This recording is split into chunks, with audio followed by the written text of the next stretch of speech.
गरुडगमन तव चरणकमलमिह मनसि लसतु मम नित्यम्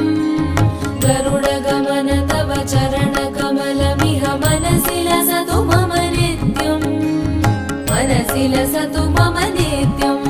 मम तापमपाकुरु देवा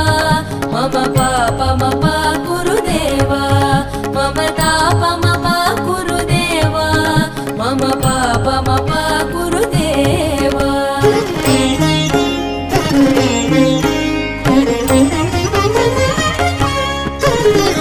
जलजनयन विदिन मुचिहरण मुख विबुध विनुत पद पद्म जल